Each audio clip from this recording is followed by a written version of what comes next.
So there's yet another mid-ranger launching today, the POCO X4 Pro. So what does this one have to offer? Let's unbox and find out.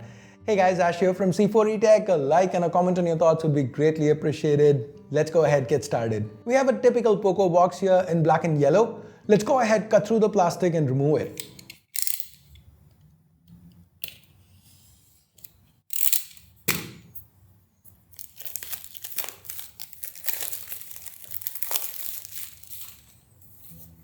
Opening up the box, we have a yellow insert. This one houses a SIM tool, the quick start guide, a safety information booklet, and a warranty card. We then have a soft TPU case. Next up is the main event, the POCO X4 Pro. The yellow variant, in my humble opinion, it's the best looking color option. It's pretty hard to get here in UAE and is not available in the base config. So you need to buy the top SKU if you want yellow. Hopefully this is a one-off thing, a one market issue, and POCO doesn't make people pay for the highest SKU in other markets just to get this yellow variant.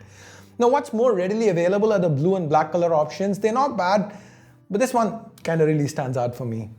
The back here with the spotlight-esque reflections, they're well done, though it's only plastic and not glass like on the Redmi Note 11 Pro 5G, with which the X4 Pro shares almost everything else.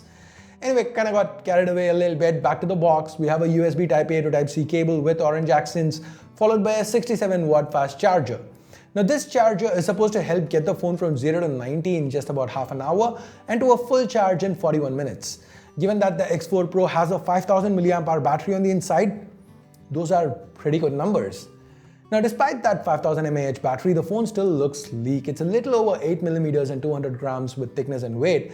Of course, not a single hand use friendly phone by any means, but it doesn't feel like a brick either.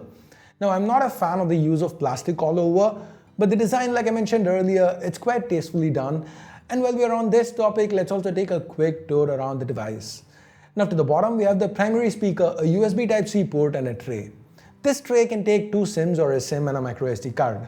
We have nothing to the left, and the top's pretty crowded with the IR blaster, secondary mic and speaker alongside the headphone jack.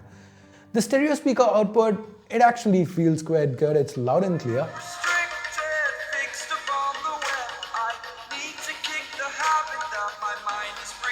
Now to the right, we have the volume rockers and a power key that also happens to pull double duty as a fingerprint scanner. It was very responsive and quick, no issues at all with this biometric option. Or with the other one either, for that matter. We have face unlock via the 16-megapixel selfie camera. It's lightning quick. This selfie camera is paired with the f2.5 lens, and as you can see, the selfies, they turned out quite crisp and detailed. Even in a situation like this where I have light on half my face, it still managed to do a good job with the skin tones. Selfie video tops out at 1080-30, and this is nothing to write home about. I found it lacking in detail. Now it's not just the selfie video either, because the rear camera also happens to top out at 1080-30. This seems to be a chip limitation. We've seen the same on the likes of the Realme 9 Pro and the iQOO Z6 in the past. This is a very weird call from Qualcomm if you ask me, because if I remember correctly, the Snapdragon 690, the predecessor to the chip on this phone, it did support 4K recording. Anyways, the still image performance was actually pretty good for a budget phone. We have a large 108 megapixel 1x1.52 inch sensor with Nona binning. You effectively get 2.1 micron sized pixels. The images, as you see, they turned out just fine. Even under low light for a mid-ranger, I'd say they're pretty decent.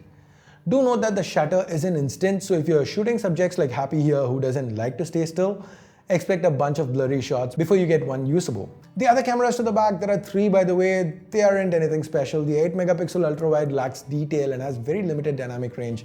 Look at that blown out sun. And the final one, it's a 2 megapixel macro, which as with most brands is there just to make up numbers. Now overall, despite that chip limitation with video and the underperforming secondary cameras, I actually like what POCO has done with the optics. Both the selfie shooter and the primary rear camera, they perform very well for the price segment. Let's now circle back to the SoC. While it doesn't support 4K video, it's still a very good chip from a performance perspective. The X4 Pro feels very smooth to use with regular day-to-day tasks. The software, it's a bit of a mixed bag. Out of the box, we have a ton of bloat, but that I don't really care much about because hey, patch and install.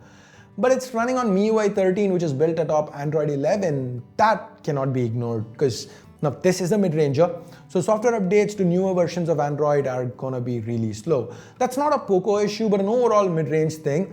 But when phones from the competition, like again, let's take the Realme 9 Pro and iQOO Z6 as examples, when they're launching with Android 12 on board, it's very strange to see POCO release this one with Android 11 out of the box.